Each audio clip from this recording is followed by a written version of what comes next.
Toyota is one of the most recognizable automotive companies in the world. Originally founded in Japan, the company expanded across the globe and became an industry giant.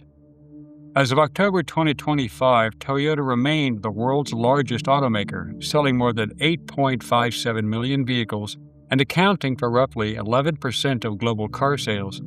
Today, the company operates 11 manufacturing facilities in the United States alone. Before World War II, American automakers such as Ford and General Motors had already established manufacturing plants in Japan as well as in Germany, countries that would soon become enemies in the coming conflict. The war that followed was ferocious and cost millions of lives. In its aftermath, it seemed unlikely that close industrial relationships between former enemies would return. Yet, the path that eventually brought Toyota into the American market began during World War II itself. The origins of that relationship trace back to the attack on Pearl Harbor and to a single Japanese naval officer whose life took an unexpected turn after that day. How did Toyota come to the United States? Who was the man behind such a bold move? What is his story? Hello, I'm Colin Heaton, former history professor, Army and Marine Corps veteran, and welcome to this episode of Forgotten History. The beginning of the toughest 26 days in Marine Corps history. With confidence in our armed forces. 36th President of the United States died this afternoon. Tell them there are children and women in here and to call it off.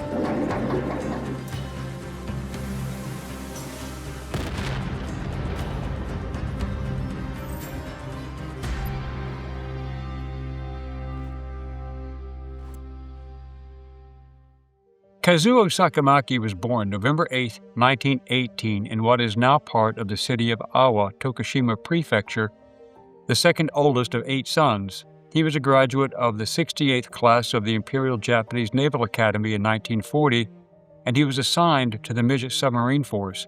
Due to the fact that he had several siblings and was not an only son, meaning his death would not end the family line.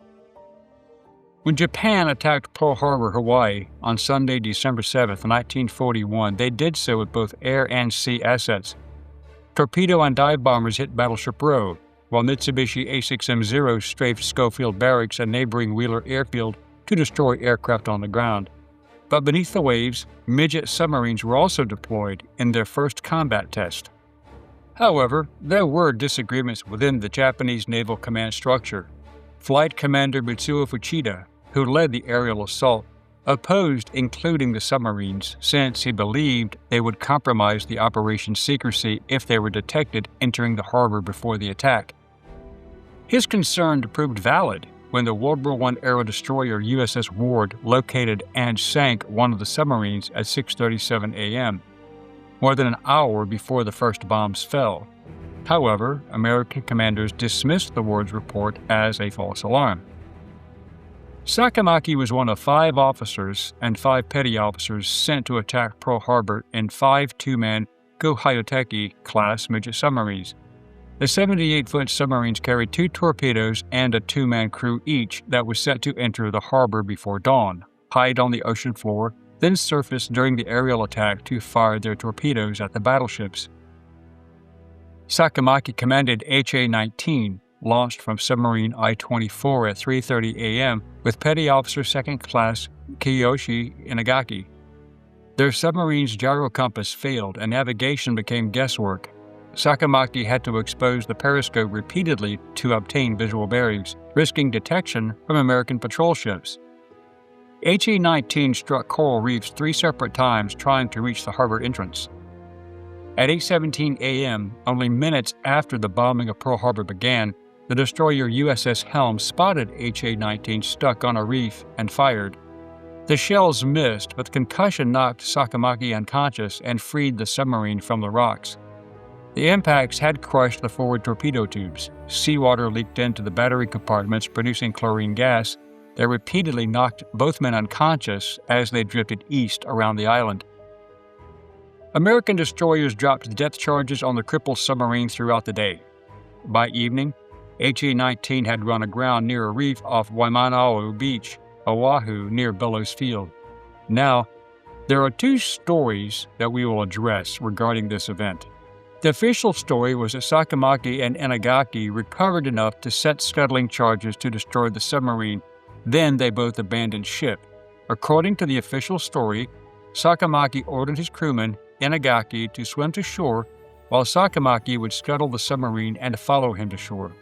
However, the explosives failed, likely having been flooded by the seawater. Inagaki reportedly drowned fighting through the surf, while Sakamaki washed ashore, unconscious. On the morning of December 8, 1941, according to the official narrative, Sakamaki was found by a U.S. soldier, Corporal David Makele Akui of the Hawaii National Guard Unit 298th Infantry Regiment, and along with Lieutenant Paul G. Plyben, tied him up and placed him in the back of a jeep.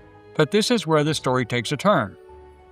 Additional information about this event was provided by one of our loyal subscribers, Lance Roman, who shared an account involving Army Warrant Officer Robert Bach, who may have been the first American to reach the Japanese officers. According to Bob Bach, his commanding officer asked for a volunteer to swim out to the submarine. Bob had been a competitive swimmer and a lifeguard, and he told me his squad knew he was the strongest swimmer among them. He volunteered and swam out to the stranded submarine and opened the hatch. Inside, he discovered a dead Japanese officer and Sakamaki unconscious in the smoke-filled vessel. Bob pulled him from the submarine and swam him back to shore while the others stood watch from the beach. The top brass decided that the Hawaiian Guard should receive credit for the capture, and Army leadership wanted to embolden and strengthen the Guard. It is true that David M. Akui was standing over Kazuo Sakamaki when he regained consciousness. However, as Bob told the story, the events leading up to that moment unfolded very differently. In my view, Akui's story appeared to grow more embellished with each retelling. So, if Bach's story is true, then Inagaki was already dead in the sub and Sakamaki was unconscious and carried to shore by Bach, but politics dictated that he would not get the credit. Sakamaki was now in military custody.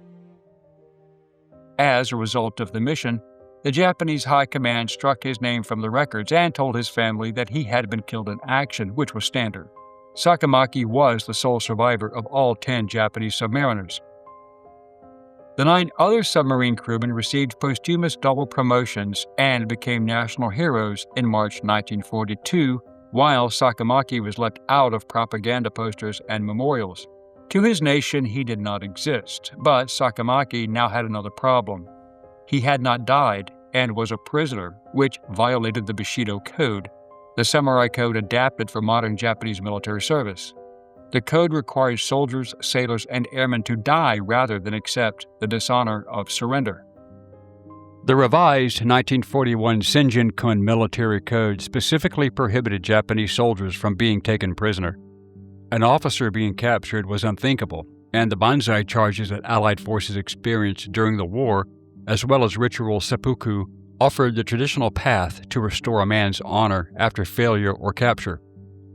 During the war, only approximately 50,000 Japanese military personnel would be captured by Western Allied forces, with the vast majority fighting to the death. Of the roughly 27,000 American POWs held by Japan, more than 11,000 died in captivity, a death rate exceeding 40%. Japanese forces expected equal brutality from the Allies and preferred death to potential torture. Sakamaki expected the same treatment, but he was surprised as to the proper treatment he was given.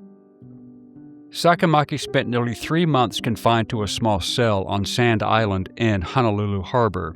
Like other Japanese soldiers captured during the war, the shame of capture was unbearable for him and marked him for disgrace in a military culture governed by Bushido, the warrior code that demanded death before surrender. His submarine had been captured intact, with documents and charts that revealed detailed planning of the Pearl Harbor attack. Meanwhile, his submarine served American propaganda purposes. The Navy disassembled his HA-19, installed viewing ports in the hull, and placed mannequins in Japanese uniforms inside. The submarine toured through 2,000 cities and towns across 41 states between 1942 and 1945. Americans bought war bonds for the privilege of viewing it, and the campaign raised millions of dollars for the war effort. Sakamaki was transferred to mainland POW camps in Wisconsin, Camp Livingston in Louisiana, and numerous other locations. Military intelligence interrogated him extensively, and he had no reason to lie about anything. His mission was obvious. Due to his demeanor and candor, he was treated with fairness and kindness. His rank was honored by his captors according to the Geneva Convention of 1929, and he was well fed, which was not at all what he expected. Faced with indefinite imprisonment under these conditions, Sakamaki chose to continue living and devoted his time to learning English. He studied newspapers and books, used dictionaries, and practiced the language with his guards. By the time Sakamaki was released after the war, he spoke English fluently. During this period, he also became a leader among the Japanese prisoners, encouraging others to adapt rather than give in to despair. When the war was over, Sakamaki returned to Japan in January 1946, finding his homeland devastated and occupied by American troops. The reception he received from fellow countrymen who recognized him was hostile. He learned that his family had been told to keep his possible captivity secret during the war, which they were unsure if he was alive or in fact dead. For years, Sakamaki faced social ostracism like countless other survivors. One letter even stated, "The souls of the brave comrades who fought with you and died must be crying now over what you have done." On August 15, 1946, the first anniversary of Japan's surrender, he married a woman whose father and brother had died in the atomic bombing of Hiroshima. Though he privately published his memoirs, he avoided discussing his wartime experiences with his family. His eldest son, Kiyoshi Sakamaki, was named after his lost comrade, which he learned after a conversation with his father following their visit to the family of Kiyoshi Inagaki. During his time in the United States and after his release, Sakamaki learned of the massive list of atrocities Japanese forces committed against Chinese, Koreans, and Allied POWs. This reality must have stunned him when he compared his own experience as an American prisoner to what Americans, British, and Australians had experienced. Sakamaki had a healthy respect for Americans, whom he felt were a far more civilized nation than his own country. He saw how they treated their enemies, which was the opposite of the propaganda he and millions of fellow Japanese military men had been indoctrinated with. He had been lied to. He eventually devoted himself to pacifism, writing in his memoir, "For what reason is it justifiable to say that Japanese military personnel who were taken as prisoners are unpatriotic and deserve death?" Sakamaki later joined Toyota Motor Corporation with the help of a friend in 1949, where his English skills proved valuable during the negotiations regarding export sales. In 1957, Managing Director Saishi Kato and two others, including Sakamaki from Toyota Motor Sales Company Limited, traveled to the United States as an advance team for exporting Toyota vehicles to the U.S. and began the work of establishing a sales company.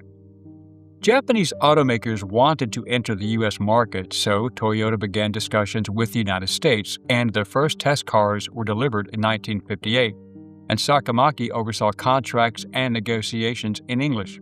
Sakamaki was critical to Toyota's success in America, and he rose through the corporate ranks to become president of Toyota's Brazilian subsidiary in 1969, a position he held until he retired in 1987. In 1991, after decades of not discussing the war with anyone, including his family, Sakamaki attended a historical conference at the National Museum of the Pacific War in Fredericksburg, Texas. He was an honored guest speaker, discussing the war and his role in it. It was there where he reunited with his midget sub HA-19, which was on permanent display at his exhibits.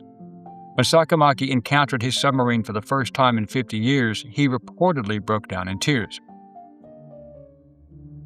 Sakamaki died in Japan on November 29, 1999, at age 81. He had survived disgrace, imprisonment, and social condemnation to build a successful life as a pacifist and successful businessman. His son published his full memoir in 2021. As for David Akui, he served through the remainder of the war in the China-Burma-India Theater and was a member of the famed Merrill's Marauders who fought the Japanese in the jungles of Burma. He retired from the United States Army as a Master Sergeant and spent the rest of his life in Hawaii. He refused multiple opportunities to meet again with Sakamaki after the war. Akui died in Kaneohe, Honolulu in 1987 at the age of 67. After the war, Robert Buck spent 29 years working in graphic design before his death in 2019. I would like to thank our subscriber Lance Roman, who suggested this story and shared the account he received from Robert Buck. There is honor among veterans.